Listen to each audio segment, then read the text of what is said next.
নাইজেরিয়ার কানো অঞ্চলে উৎপাদিত হচ্ছে প্রায় ২০০ বছরের প্রাচীন পদ্ধতিতে বানানো গুড়। আমদানি নির্ভর চিনির বাজারে এটি হয়ে উঠেছে স্থানীয় মানুষের ভরসা। সাশ্রয়ী দামের সঙ্গে স্বাস্থ্যকর বিকল্প হিসেবেও এই গুড়ের চাহিদা বাড়ছে। রপ্তানি হচ্ছে পশ্চিম আফ্রিকার বিভিন্ন দেশে। উত্তর নাইজেরিয়ার কানো অঞ্চলের আখখেতে গুড় উৎপাদন করে জামিলু উসমান টিকিয়ে রেখেছেন প্রায় ২০০ বছরের পুরনো পারিবারিক ঐতিহ্য। স্থানীয়ভাবে মাজারকাইল্লা নামে পরিচিত এই গুড় তৈরির উৎপাদন সীমিত পরিসরে পরিচালনা করেন উসমান। বর্ষা শেষে পরিপক্ক আখ কেটে মিলের মাধ্যমে রস বের করা হয়। সেই রস বড় ড্রামে দীর্ঘ সময় ধরে জাল দিয়ে ঘন সিরাপে রূপান্তর করা হয়।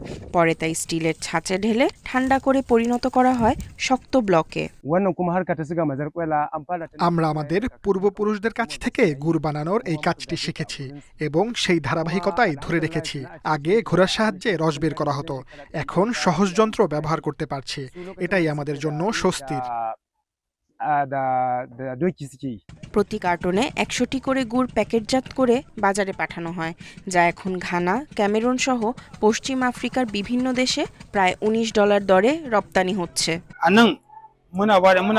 আমরা ১ কার্টন গুড় ৩০,০০০ নাইরা দরে কিনি এবং ঘানা, চাদ, ক্যামেরুন সহ বিভিন্ন দেশে রপ্তানি করি। আসলে এমন কোনো জায়গা নেই যেখানে আমরা এই গুড় বিক্রি করতে যাই না। নাইজেরিয়ায় ব্যবহৃত চিনির ২৬% আমদানি নির্ভর। এর মধ্যে প্রজন্মের পর প্রজন্ম ধরে চলে আসা পদ্ধতিতে গুড় তৈরি হচ্ছে, যা আজও স্থানীয় অর্থনীতিতে গুরুত্বপূর্ণ ভূমিকা রাখে। এছাড়া পরিশোধিত সাদা চিনির বিকল্প হিসেবে গুড় স্থানীয় মানুষের কাছে সস্তা ও স্বাস্থ্যকর। শতাব্দীর পর শতাব্দী ধরে যা স্থানীয় ও গ্রামীণ জনগোষ্ঠীর জীবিকাও নিশ্চিত করছে। নিশাত সুলতানা মিম, ইন্ডিপেন্ডেন্ট নিউজ।